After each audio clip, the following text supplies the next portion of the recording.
The galaxy had changed since the last Great War. Once divided and full of suspicion, the stars now glowed with the promise of peace. Among all the new alliances, one was the most important, the treaty between Earth and the planet Velastra, home of the Aurelians, a race of luminous beings who were both admired and feared for their beauty and power. Captain Leon Hayes was chosen to lead the Earth delegation. He was known not only for his military record but also for his calm, respectful nature. He had no interest in fame or glory. He simply believed that peace was worth more than any medal. When his ship, the ECS Horizon, entered Velastra's orbit, everyone fell silent. The planet shone like a giant pearl floating in the dark sea of space. From the view screen, Leon could see continents that sparkled as if made of crystal, oceans that reflected golden light, and clouds that moved in elegant spirals. "It looks like a dream," whispered one of his crew. Leon nodded but said nothing. He had studied the Aurelians for years. Their culture, their customs, their strange energy fields that shimmered like sunlight through water. They called themselves the Children of Light, but history said otherwise. Long ago, they had fought humans and almost wiped out entire colonies. Only a fragile truce kept the peace. Now, after 50 years, Earth wanted more than silence. It wanted understanding. The shuttle landed gently on a floating platform surrounded by clear blue skies. Golden bridges led to towers that seemed to be made of pure light. As the doors opened, Leon and his team stepped out, greeted by tall figures wearing shining robes. Their skin glowed softly and their eyes looked like liquid silver. At the center of the welcoming group stood Queen Oralis, ruler of Velastra. She was tall and graceful, her presence commanding but kind. Beside her stood her daughter, Princess Lyra. Leon's breath caught for a moment. He had read descriptions of Aurelians, but none prepared him for the sight of the princess. Her hair shimmered like white fire, her face calm yet filled with emotion, and her eyes, deep, radiant, almost human, met his with quiet curiosity. The Queen spoke first, her voice gentle but powerful. "Welcome, Captain Hayes of Earth. Velastra greets you in the name of peace." Leon bowed slightly. "Thank you, Your Majesty. On behalf of humanity, I come with hope and respect." The ceremony was graceful. Soft music filled the air and light itself seemed to move in rhythm with sound. The Aurelians offered symbols of friendship, glowing crystals said to carry their life energy. In return, Leon presented Earth's gift, a seed of the blue rose, a flower that could grow even in harsh soil. The Queen smiled at the gesture. That evening, they were taken to a palace that floated above the clouds. It was a city in the sky, held up by invisible energy fields. The walls glowed faintly, and the air smelled like rain and flowers. It was beautiful, almost too beautiful. As Leon stood by a balcony looking at the stars, he heard a soft voice behind him. "Do you miss your home?" He turned. Princess Lyra stood there, her light dimmed slightly as if to appear less overwhelming. "Sometimes," Leon said. "But peace is worth being far from home," Lyra smiled. "You speak like a soldier who has seen too much war." "I have," he admitted. "That's why I want peace to last." Lyra looked out at the stars. "My people think humans are chaotic, too emotional, too wild. But I read your history. I think your strength comes from that chaos. You feel deeply. You fight for what you love." Leon looked at her carefully. "And your people?" "We are calm," she said softly. "Too calm. We forgot how to feel without control." Her words surprised him. For a moment, the grand image of perfect Aurelians cracked, revealing something human underneath. Days passed. The peace talks began in the Grand Hall, a place filled with glowing pillars and flowing light. Leon and his fellow ambassadors spoke carefully, every word weighed and watched. The Aurelians were logical and patient. They spoke in terms of energy, balance, and harmony. Yet sometimes Leon felt that behind their calm faces something else waited, something they didn't want humans to see. During breaks, Lyra often visited him. She was curious about Earth, its oceans, its music, its rain. She loved to hear stories about simple human things, laughter, friendship, love. Once she asked him, "Do humans really fall in love without reason? Just because they feel it?" Leon smiled faintly. "Yes, sometimes it happens when we least expect it. Sometimes it's good, sometimes it hurts, but it's real. Lyra nodded slowly as if trying to understand something impossible. In Velastra, love is guided by energy. It must be balanced, controlled. It is not allowed to grow wild. That sounds safe, Leon said. It is safe, she agreed, but her voice held a quiet sadness. Too safe. As the days turned into weeks, Leon noticed something strange. Everywhere he went, people watched him, not with anger, but with curiosity. The Aurelians seemed fascinated that a human could resist their natural charm. He didn't understand it at first, but soon he realized that the Aurelians gave off a kind of aura, a subtle energy that made others feel warmth, admiration, even attraction. Humans in his team often felt dizzy or entranced around them, but Leon didn't. He felt only calm respect. One night, during a private dinner, Queen Oralis invited Leon alone to her chamber. The room was filled with golden light and a soft hum that made the air vibrate. I have been watching you, Captain Hayes, she said. You are different from other humans. Most fall quickly under our influence, but you remain clear. Leon bowed slightly. I try to stay focused on the mission, Your Majesty. She smiled. My daughter admires you. Leon was silent. She speaks of you often, the Queen continued. You are polite but distant. Tell me, Captain, do you not return her affection? The question struck him like a beam of light. He looked up slowly, meeting the Queen's silver eyes. Your Majesty, he said carefully, your daughter is kind, intelligent, and very beautiful. But I cannot allow myself to think beyond respect. The Queen tilted her head. Why not? Do you not believe in love? Leon took a slow breath. I do. But beauty like hers is dangerous. It blinds reason, and I am here to serve peace, not myself. The Queen's smile faded into thought. Dangerous beauty. Interesting words, human, he bowed again. With respect, Your Majesty, sometimes beauty can hide power, and power can change hearts before they realize it. The Queen said nothing. Her glowing eyes softened for a moment. Perhaps you see more than most. When Leon left the chamber, his heart was heavy. He had spoken truthfully, but he wondered what meaning his words would take in an alien court. That night, from his balcony, he saw the Velastran sky turn crimson, a rare event the Aurelians called the Veil of Dawn. It was said to appear only when truth had been spoken before the throne. He didn't know whether to feel proud or afraid. Below the crimson sky, Princess Lyra stood alone in the garden, her light dimmed to almost human softness. She looked up toward his balcony as if she knew he was watching. Their eyes met, distant yet connected, and in that silent gaze, Leon felt something stir in his heart. Not desire, not fear, just understanding. The next morning began with the sound of crystal bells ringing across the palace. The sunlight on Velastra was soft, warm, and golden, filtering through the floating gardens. Birds with transparent wings sang in the air, leaving trails of light as they flew. Captain Leon Hayes stood at the balcony of his chamber, watching the beauty below. Yet his mind was heavy with thoughts from the night before. The Queen's question echoed again and again in his mind. Do you not return her affection? He had not meant to offend her. He had only spoken what he believed. But something about the way the Queen looked at him made him feel that his answer had meaning, beyond what he understood. The palace servants soon brought a message. Queen Oralis wished to see him again, not in the Grand Hall, but in the Garden of Harmony, a private place where no meetings were ever held. Leon dressed in his formal uniform, straightened his badge, and walked through the long crystal corridors. The walls reflected the morning light, showing his image multiplied hundreds of times, one human among endless reflections. As he entered the garden, he saw the Queen sitting beside a glowing fountain. The water flowed upward instead of down, shining like liquid glass. Captain Hayes, she greeted him with a kind smile. Please sit. Leon bowed slightly and sat across from her. For a while, the Queen said nothing. She watched the light dance on the water's surface. Then she spoke softly. Do you know, Captain, what beauty means to my people? Leon shook his head. I've read about it in the archives, but reading and understanding are not the same. Indeed, she said. To us, beauty is not only appearance. It is energy, harmony, and connection. When one sees beauty, one's energy becomes calm. Our ancestors believed that beauty was the path to peace. Leon nodded. It's a noble belief, the Queen smiled faintly. But noble beliefs can hide pride.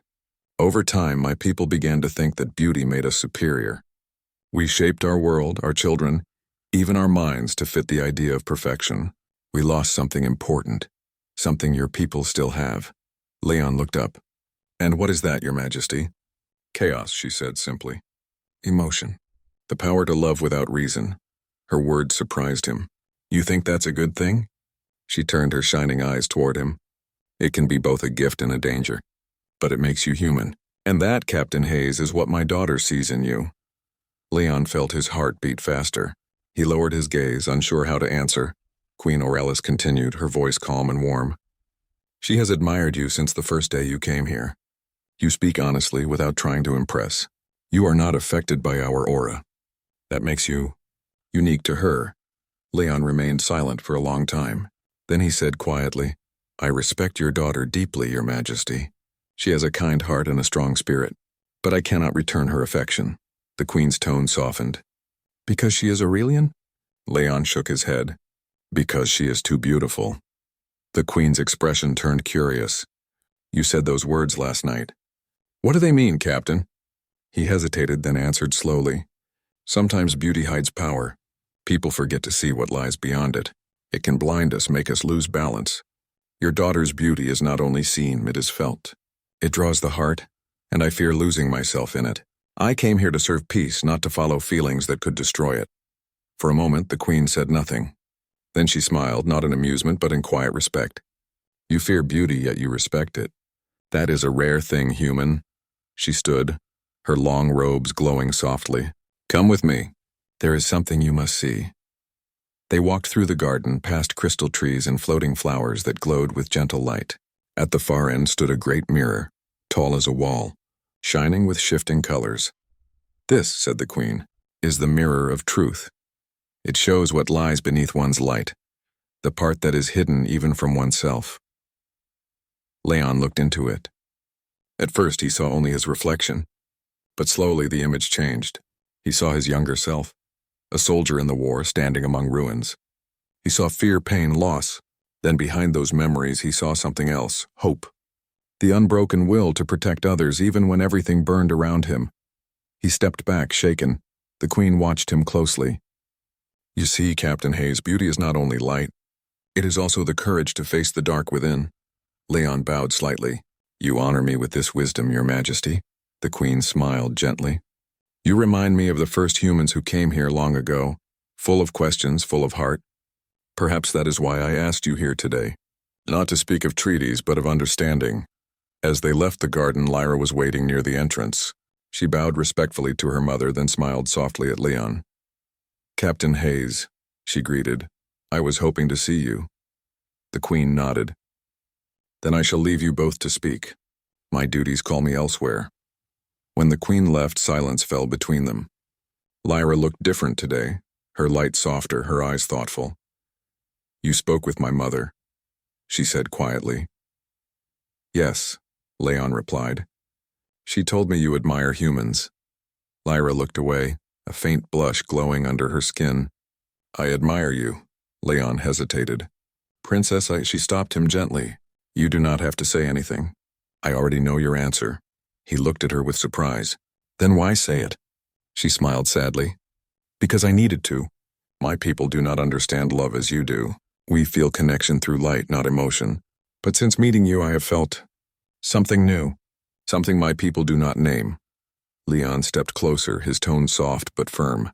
Lyra, what you feel may not be love. It may be curiosity or difference. I am human, and humans often misunderstand their hearts. Lyra's eyes shimmered. And yet you fear beauty because you understand your heart too well. Her words struck deep. Leon didn't reply. He only looked out toward the golden sky. Lyra stepped beside him. You think my beauty is a danger? I think it's a mirror, Leon said quietly. It shows people what they want most, and what they fear losing. But you are more than that, Lyra. You are kind, and kindness lasts longer than beauty. Her glow brightened slightly, a faint warmth touching the air. You see me as more than light. That means more than you know. They stood together for a while, silent but at peace. The wind carried soft music from the distant towers. Then, suddenly, an Aurelian guard appeared at the gate, bowing deeply. Your Majesty requests the captain's presence in the council hall. Urgent matters await. Leon nodded and turned to Lyra. "Until next time, Princess." She smiled faintly. "Until then, Captain." As Leon followed the guard, a quiet thought formed in his mind. Something about this piece felt fragile, like glass under pressure. When he entered the council hall, he noticed the other human ambassadors already seated. Holographic maps floated in the air, showing sectors of space between Earth and Velastra. The Queen stood at the center, calm but serious. "Captain Hayes," she said, "a problem has appeared. Unknown ships have been seen near our border. Not human, not Aurelian." The hall murmured with unease. Leon studied the maps. "Pirates?" "Perhaps," said the Queen, "or perhaps something else. We must find out before fear breaks this fragile peace." Leon nodded firmly. "Then we'll find the truth together." The Queen looked at him thoughtfully. "Yes, Captain, together." As the meeting ended, Leon walked back to his chamber, the weight of duty heavy on his shoulders. But even heavier was the memory of Lyra's words. "You fear beauty because you understand your heart too well." That night, he couldn't sleep. The stars outside his window shimmered like silver tears. Somewhere below, Lyra stood again in the garden, her light faint but constant, like hope refusing to fade. And in the distance, unseen by either of them, a shadow moved through the stars, a quiet signal from someone who did not wish for peace. The fragile bond between two worlds was about to be tested. The next few days on Velastra were busy with meetings, data reports, and endless discussions about the unknown ships near their borders. Both humans and Aurelians worked together, trying to find clues.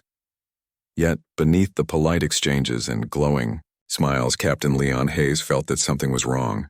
It wasn't the Queen or the council members. It was something deeper, something hidden beneath the perfect harmony of this shining world. Every night he sat by his balcony and looked at the stars. They were beautiful, but sometimes beauty could hide darkness. That thought never left his mind. One evening, as Leon reviewed energy readings from the border sectors, he noticed something strange. The signals that were thought to be unknown ships had the same energy pattern as Velastra's own defense systems. He checked again and again. The readings matched perfectly. He frowned. "If that's true," he whispered to himself, "then those ships aren't outsiders. They're from here." He decided not to report it yet. Instead, he saved the data on a private drive and locked it in his case. He needed to be sure before accusing anyone, especially in a world where every word carried weight. The next morning, while he walked through the floating gardens, he met Princess Lyra again. She looked calm as always, but her eyes showed worry. "You look troubled, Captain," she said gently. Leon hesitated. "There are things I don't understand. Your mother says the ships near the border are strangers. But what if they aren't?" Lyra's glow dimmed slightly. "What do you mean?" "I mean," he said quietly, "the readings I studied show that the ships have Aurelian energy signatures, the same energy your people use to power this palace." Lyra looked around quickly to make sure no one was listening. "You should not speak of this here," she whispered. "There are watchers everywhere. Follow me." She led him through a narrow path behind the gardens, down a stairway made of clear crystal. The air grew cooler, and soon they entered an underground chamber filled with old machines and dim lights. "This place," she said softly, "is one of the oldest rooms on Velastra. It was built before my people learned to control light. I come here when I wish to think freely." Leon looked around in amazement. The walls were covered in symbols, not glowing, not perfect, but real, carved by hand. It was the first place on Velastra that felt truly alive. Lyra turned toward him. "Now, tell me what you found."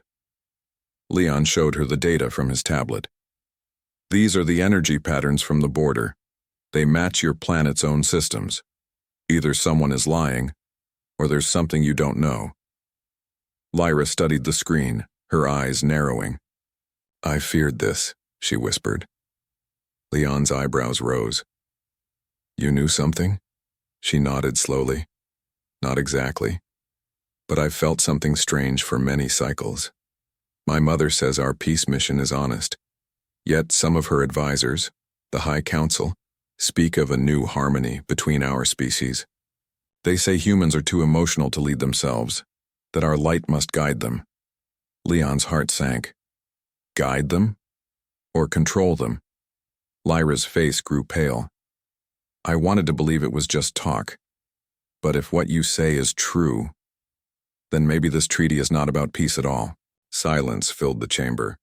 The machines around them hummed softly as if listening. Leon looked at her carefully.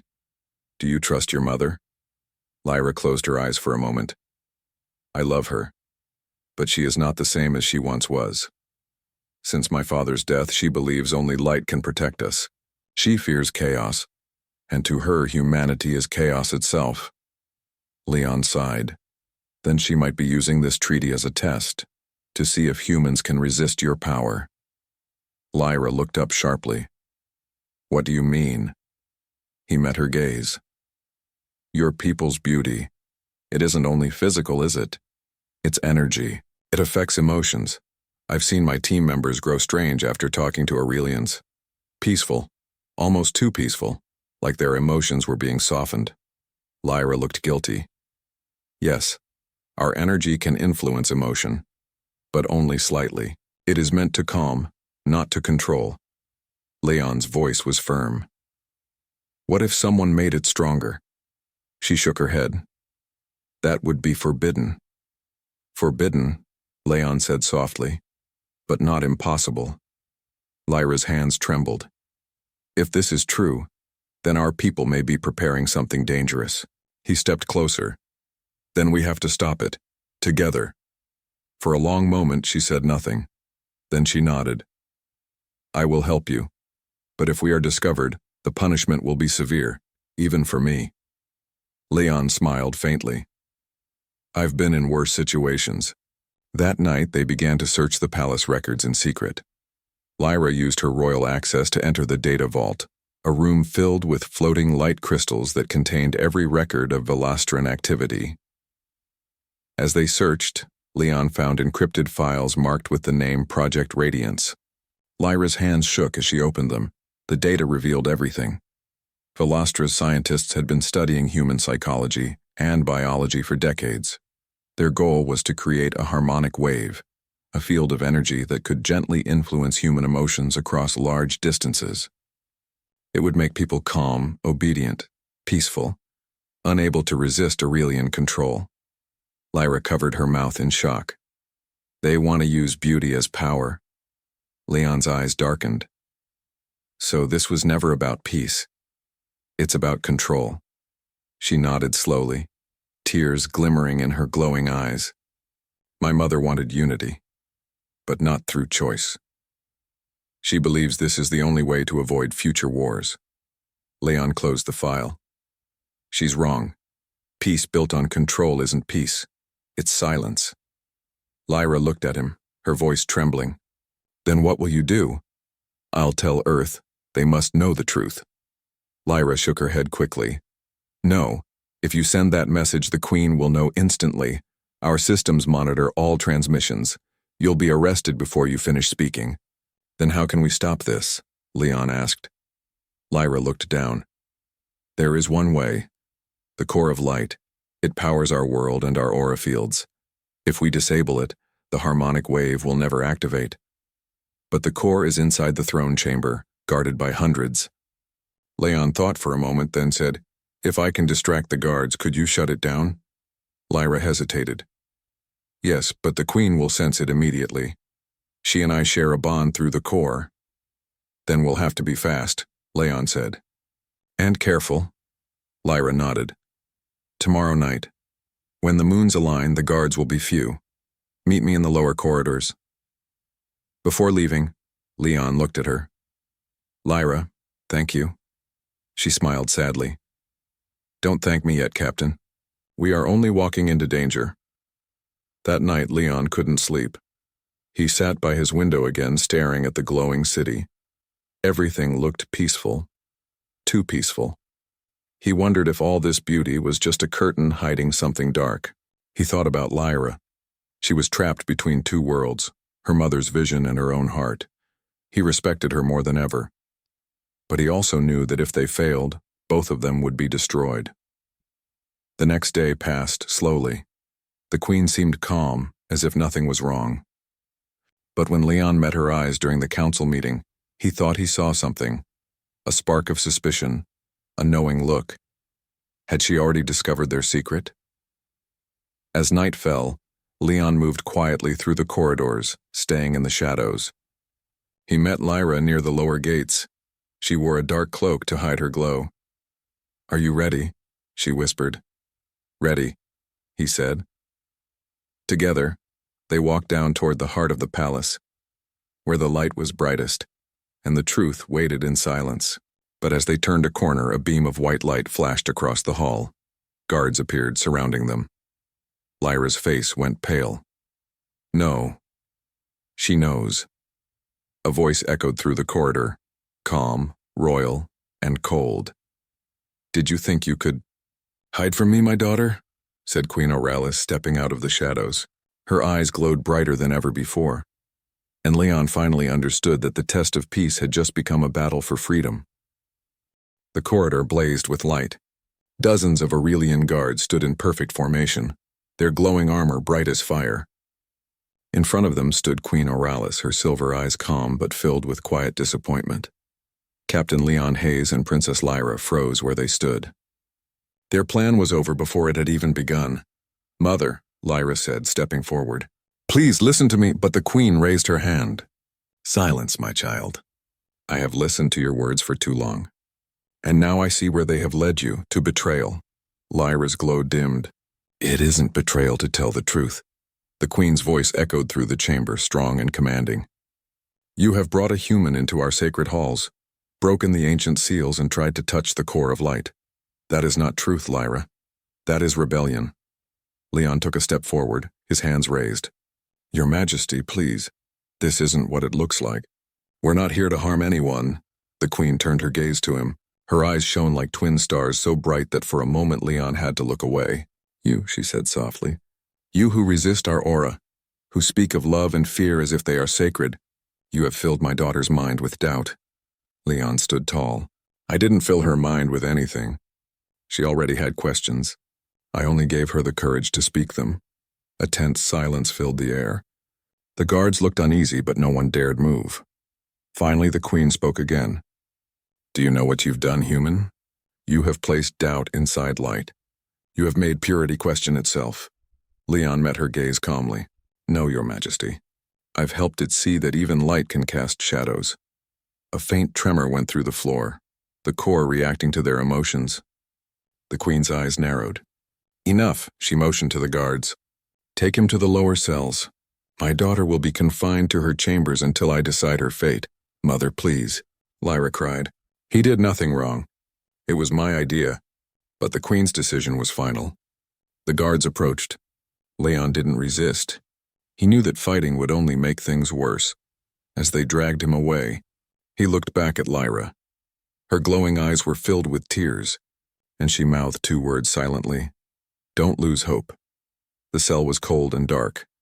Unlike the rest of the palace, it had no glow, no warmth. Only silence. Leon sat on the floor, his hands bound by bands of light that tightened when he moved. He had been in worse prisons before, during the wars on Mars and Titan, but this felt different. This wasn't about survival. It was about truth. Hours passed, or maybe days, and he couldn't tell. But then the sound of soft footsteps broke the silence. The door opened and Lyra slipped in quietly. Her light dimmed so as not to alert the guards. "Lyra," he whispered in surprise. "You shouldn't be here." She smiled faintly. "Neither should you." She raised her hand and the light bands vanished. "I used my access to unlock the cell, but we don't have much time. My mother is preparing the final activation of Project Radiance. Once she begins, the harmonic wave will reach Earth within hours." Leon stood quickly. "We can still stop her." "We have to." Lyra nodded, but her expression was troubled. She believes she's saving both our peoples. To her, control means peace. If we confront her with anger, she will never listen. "Then how do we make her listen?" Leon asked. Lyra looked at him with deep sadness. "By speaking the truth, the way you always do." Leon hesitated. "You think words will stop her?" "I think words are what she fears most," Lyra said softly, "because they remind her she is wrong. They moved quietly through the palace, avoiding patrols. The halls glowed brighter than before. The core was gathering energy. When they reached the throne chamber, they stopped. The great golden doors were open and a beam of pure light rose from the center, the core of light alive and pulsing. Queen Oralis stood before it, her arms raised. Streams of energy flowed from her body into the core. Around her, the air shimmered like liquid sunlight. "Mother," Lyra shouted. "Stop!" The queen turned slowly, her expression calm but stern. "You should not be here." Leon stepped beside Lyra. "Your Majesty, please, and if you continue, billions will lose their freedom." "Peace forced by energy isn't peace." The queen looked at him with cold eyes. "You speak as if freedom has ever brought peace to your kind. I have seen the wars, the suffering, the endless conflict of humanity. You destroy what you love. You turn emotion into chaos. I offer harmony. Harmony that silences choice," Leon said firmly. "If people can't choose peace, then it isn't real. It's just control." The queen's light grew brighter. "Control is mercy when chaos brings only pain." Lyra stepped forward, tears shining. "Mother, please. You taught me that light means understanding. But this is not understanding. It's fear. You're afraid of losing us, of losing control." The queen's voice trembled for the first time. "I lost your father to war, Lyra. I lost half our world to the madness of others. I will not lose peace again." Lyra's eyes softened. "Then you must trust love again. Trust that others can choose kindness, not because you make them, but because they want to." For a moment, the queen's glow flickered. The core pulsed uncertainly, responding to her doubt. Leon stepped closer. "Your Majesty, I once saw entire worlds burn because people stopped believing others could change. But they can. Humans, Aurelian, we're not so different. We both fear pain, but we both hope for light. Let that hope guide us, not fear." The queen looked at him in silence. The energy around her began to calm, but then one of her counselors, a tall Aurelian with sharp features, rushed into the chamber. "Your Majesty," he shouted. "Do not stop. The wave is ready. The humans will never submit unless—" "Enough," she said quietly. The counselor froze. "But Your Majesty—" She raised her hand and the light around him vanished. He fell silent, realizing she had withdrawn his energy link, a sign of royal command. The queen turned back to Leon and Lyra. Her eyes glistened. "You both believe I'm wrong, perhaps you are right." The core's light dimmed slowly. The great chamber grew still. For the first time in centuries, the hum of energy faded into silence. But the queen's body trembled. The energy she had poured into the core could not be withdrawn without cost. Her glow flickered weakly. "Mother," Lyra cried, running to her. "Stop! You're hurting yourself." The queen smiled softly. "Do not weep, my daughter. I am only returning what I took. The light must belong to all, not just to me." Leon knelt beside her. "Hold on, we can help you." She shook her head gently. "No, Captain. You have already helped me. You reminded me what peace truly means." As her light faded, she placed her hand on Lyra's cheek. "My child, you will lead now. Lead with heart, not fear. Let the humans see our kindness. Let them remember that beauty without compassion is empty." Lyra's tears glowed like falling stars. "I promise, Mother. I'll make peace real, shall we, for both worlds." The queen smiled one last time, her light rising slowly into the air, scattering like golden dust across the chamber. Then the core went silent. For a long moment, no one spoke. The room was filled only with the faint echo of her light. Lyra knelt beside where her mother had been, holding the air as if trying to catch her fading glow. Leon placed a hand gently on her shoulder. "She found peace, Lyra. Not the kind she planned, but the kind she needed." Lyra nodded slowly. "Yes, and now it's my turn to protect it." Outside, Velastra's skies began to change. The endless golden hue softened into shades of blue and silver, a sign that the world was free from the core's control. Across the city, Aurelians felt emotions freely for the first time in generations: joy, sorrow, hope. Lyra looked up at the changing sky. "It's beautiful," she whispered. Leon smiled faintly. "Too beautiful," he said softly. Repeating the words that once puzzled the queen, Lyra turned to him. "Maybe beauty isn't dangerous after all, if it's shared." "Maybe," Leon agreed. "When it's real." As dawn broke over Velastra, the light felt different, softer, warmer, alive. And for the first time, peace was not commanded by power or fear. It was chosen. The great palace of Velastra was silent that morning. The golden light that once ruled every corner of the alien world now shone softly, like sunlight after rain. The people of the Aurelian Empire had awakened to a new dawn, one not bound by the Core's control. In the royal hall, Princess Lyra stood before the throne that once belonged to her mother. Her silver gown shimmered faintly, but her glow was gentle now, no longer bright with command. It was warm, like the calm flame of hope. Thousands of Aurelians gathered in the plaza below. The air was filled with quiet emotion, something they had not felt in generations. Some cried, some smiled, and some simply stood still, trying to understand the strange mix of freedom and sadness within their hearts. Leon Hayes stood among them, watching silently. He still wore his dark human jacket, dusty and torn from the last battle, but his eyes were calm. He had seen revolutions before, but never one made of peace. Lyra stepped forward, raising her hand. Her voice echoed softly, carried by the wind. "My people," she said. "For many years we believed light meant control, that emotions were weakness, and order was perfection. But my mother's final act has shown us something greater. True light lives in the heart, not in the core." The crowd murmured softly. Lyra continued. "From this day, the Aurelians will live not as rulers of light, but as friends of those who share it. The core will remain silent, and our strength will come not from power, but from trust." Leon watched her as she spoke. The courage in her voice reminded him of her mother's strength, but also of something new, a human kind of hope. When the ceremony ended, Lyra walked toward him. The people bowed as she passed, but she looked only at Leon. "You should be proud," he said quietly. "You've done something your people will remember forever." Lyra smiled softly. "I couldn't have done it without you. My mother was right about one thing. Humans carry chaos. But maybe chaos is not always destruction. Sometimes it brings change," Leon chuckled. "That's the nicest thing anyone's ever said about humanity." They walked together through the palace gardens. The air smelled different now. Not sharp and metallic as before, but fresh, filled with strange living scents. Flowers that had once been forced to bloom in perfect patterns now grew wild and uneven, and somehow that made them even more beautiful. Lyra touched one of the blossoms gently. "It's strange," she said. "For so long I thought beauty had to be perfect. But now I see, beauty is in imperfection. It's in choice." Leon looked at her. "That's what I meant that day. When your mother asked why I didn't love you, I said you were too beautiful, because your beauty was beyond reach. It felt untouchable, like a dream that wasn't mine to hold." Lyra turned toward him, her glow reflecting in his eyes. "And now?" she asked softly.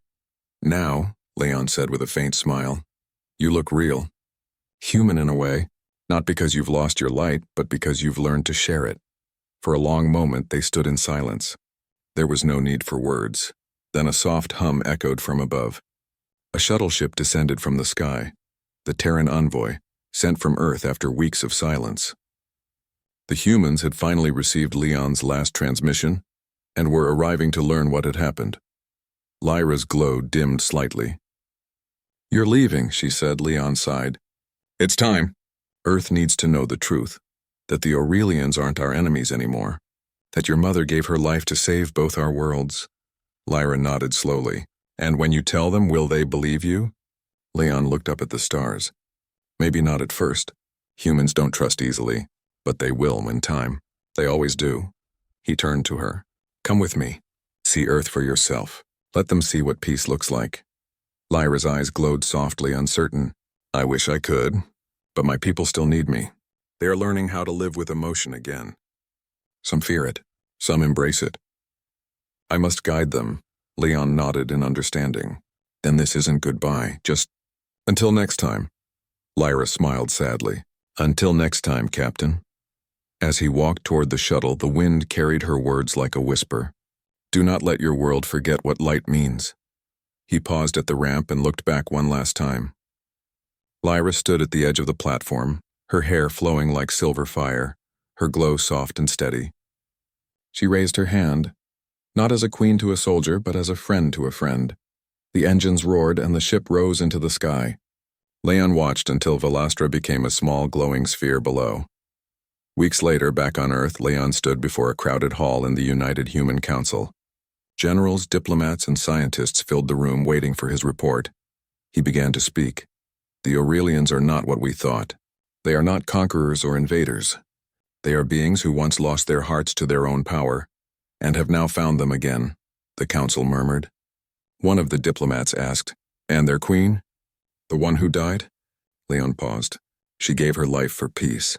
Her daughter rules now. She believes in cooperation, not control. If we reach out, they'll meet us halfway." A general leaned forward. "Can they be trusted?" Leon met his gaze.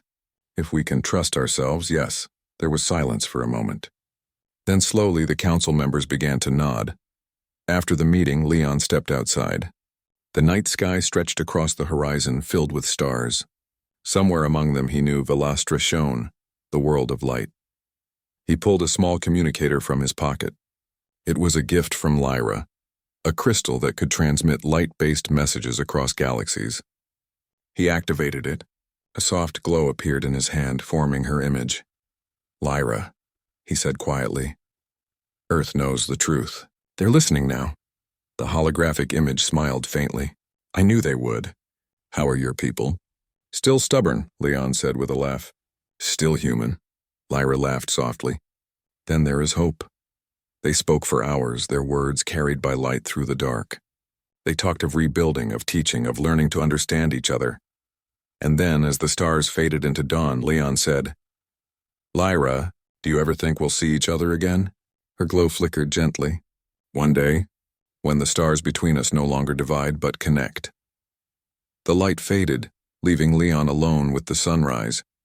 He looked up at the sky, and for a moment, he thought he saw it. A faint silver shimmer like a hand waving across the stars. Years later, Earth and Velastra stood side by side in peace. Trade ships moved between their worlds. Human cities glowed with new energy, not from conquest but from cooperation. In classrooms, children learned of the Queen of Light who gave her life for freedom, and of the human who taught her daughter what it truly meant. And in the quiet hours of the night, when the sky was clear and the stars were bright, Leon Hayes sometimes sat alone, looking toward Velastra. He didn't need to call her anymore. Somehow he knew she was watching the same stars. He smiled, remembering the question that started it all, the one her mother had asked him. "Why don't you love my daughter?" He whispered softly into the night. "I did. I just didn't understand what love meant until she showed me." The wind carried his words upward, toward the endless sea of light, where one star shone brighter than the rest, glowing softly in answer. And so, across the vastness of space, two hearts, one human, one Aurelian, remained forever connected by the truth they had found together. That beauty without kindness is hollow, power without love is empty, and peace is only real when it is chosen.